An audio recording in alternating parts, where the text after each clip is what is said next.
What's up, everybody? I'm doing the live Q&A here. And so I just wanted to, Wednesday lunchtime, always stick with these Q&As. So I have got one question, but it's kind of several questions in one. So I'm going to address that as usual. Kind of start off with one or two questions, address this, and then give time for anybody else to ask questions. So feel free while I'm answering this question, if you have other questions you'd like me to address, I'd be happy to answer them here live. So at any point, just comment any questions you have, and I will be happy to give them a shot. And if you see this later, feel free to comment anyway. All right, so here is the first question that I got earlier. Vita says, I want you to address these questions. Does cardio burn muscle as well as fat? If so, when is it reasonable to stop doing cardio? Or is cardio always beneficial? Let's say, can I hike or run 5 miles a day and still grow muscle? Okay, so obviously this is several questions in one. Let's see, the first one, he said, does cardio burn muscle? Does cardio burn muscle as well as fat? So basically, the way I'd answer this question is just like,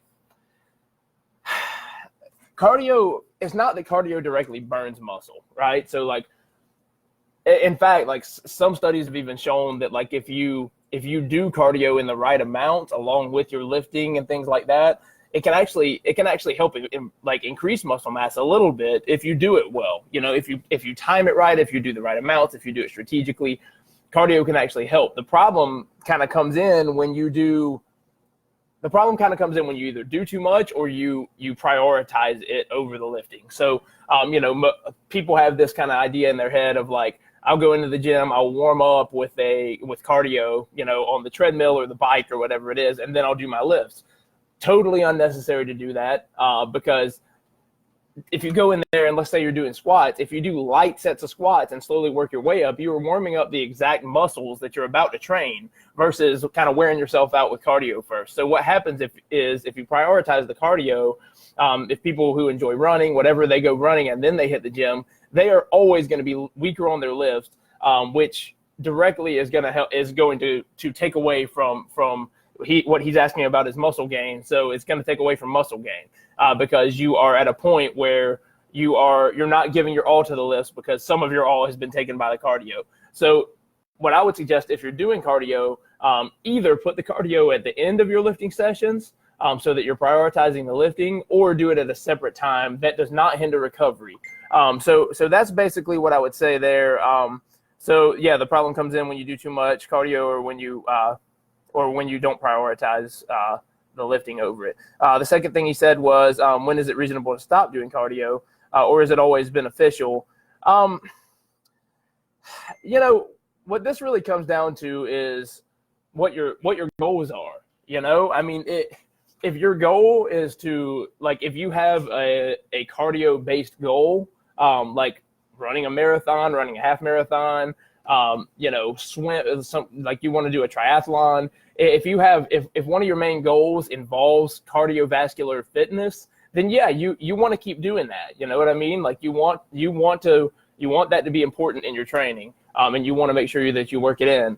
If your main goal is gaining muscle, though, I have to be careful here because I know some people have a different opinion of this, and I don't want to step on toes, but I do want to say you don't have to do cardio, okay? Full transparency, I do zero what anybody would consider cardio. I go for walks because I enjoy it. I enjoy going for walks, but these are leisurely walks. They're not it's mostly I'm working from home now. It gets me out of the house on days that I don't have anything going on out of the house. But it's not for the purpose of cardio. It's just because I enjoy it, and there's not a whole lot of calories burned. It's not intense at all, but I lift a lot. And so I think that people, they take cardio and lifting and think they have to be separate. But what you kind of have to realize is when you're lifting heavy weight, or if you're doing higher reps, or hopefully if you're doing higher reps, you're doing some heavy stuff too. But if your cardiovascular system it plays a part in that. You know what I mean? Your heart is pumping harder. Your heart rate does increase. You know what I mean? And so your blood pressure can go up. I mean, to a healthy level. I mean, So your cardiovascular system is involved in lifting weights. It's not like, oh, running or biking or whatever is the only thing that's going to improve my cardio. Lifting is the only thing that's going to improve my strength. Lifting does the of the improving the strength and muscle mass, and it helps with cardio too. When I was in the military, I did only the bare minimum of like running stuff because I didn't want it to interfere with my lifts. So like I only ran when they made me run, like when it was part of like our group PT. Other than that, I only lifted.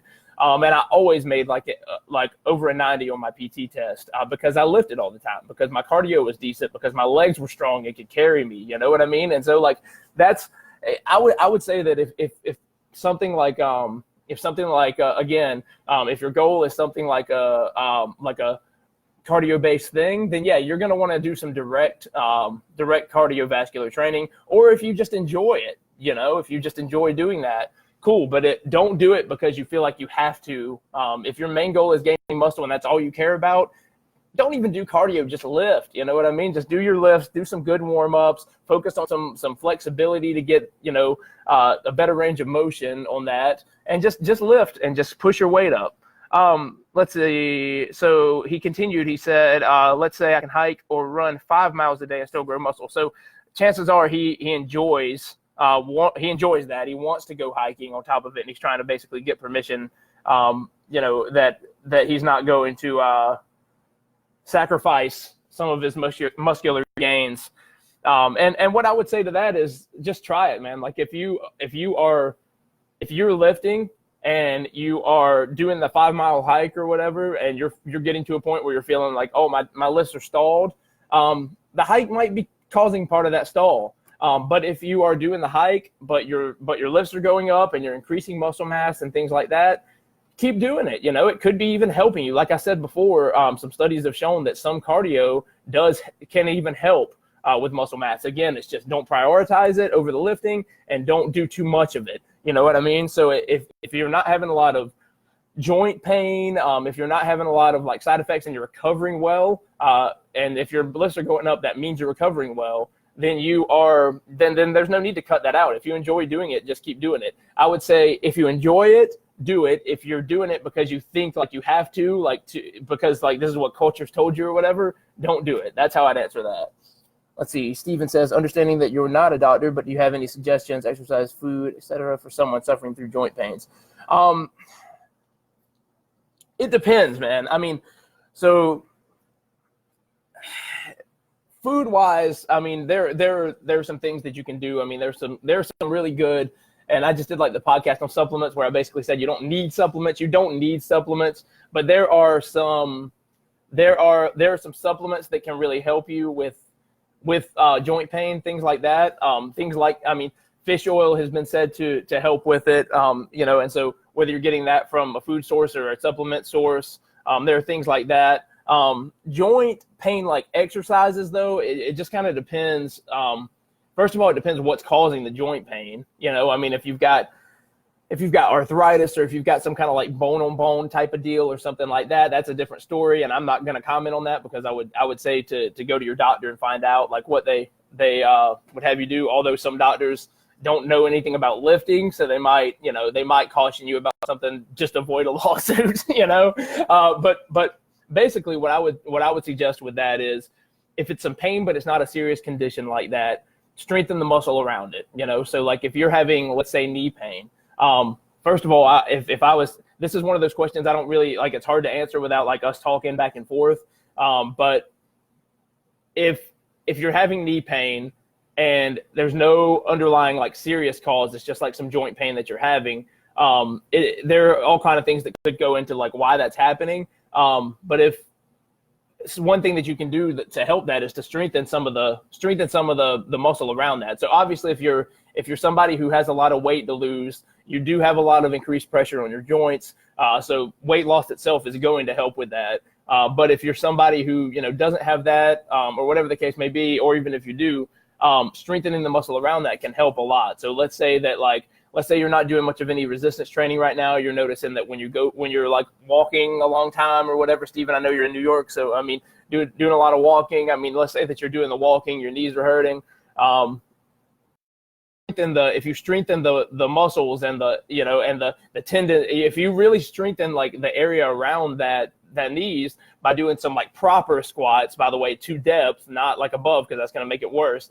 But if you're doing like proper squats, things like that, strengthening the muscles around your knees, that can help a lot. So specific exercises, I would just say strengthen the stuff around it as much as you possibly can, because the stronger the muscles around those joints are, the less, you know what I mean? The more, like, think about like, trying to think of a good example here, but like anything that's like holding something in place, you know what I mean? So like for me, for instance, slightly off topic, but if I have this scoliosis, so my spine kind of goes like, you know, and I didn't know this until like a couple of months ago, but the chiropractor was just like, you know, most people who have a spine like this have a lot of pain, and the reason you don't have a lot of pain is because, you know, you have a lot of muscle in that area and stuff. And so for me, being the fact that like that, the reason that I've like my spine, despite being jacked up, is like supported by the muscle holding it in place, so it prevents it from getting like much worse, and it prevents it from like me having a lot of pain. So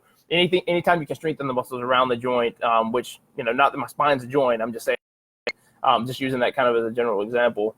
Let's see here. Should have a YouTube channel. Thanks, man. I do have a YouTube channel, but it's mostly just like me randomly like posting these kind of videos and stuff on there. And there's like nobody following it. So I should probably put some attention there at some point. Dude, it's legit. Thanks, Steve. Let's see, in regards to the podcast, if you haven't already checked it out, do yourself a favor and check it out. Thanks, man. Thanks for the shout out on that. Continuing to do what you do. Hey, man, thanks, guys. Appreciate all the praise there. I'm just happy to help with this. I really want to do this, man.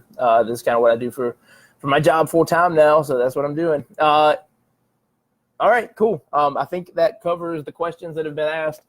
So if anybody has any other questions that you know, when you see this later, just comment them, and I'll be happy to reply in the comments. Happy Wednesday.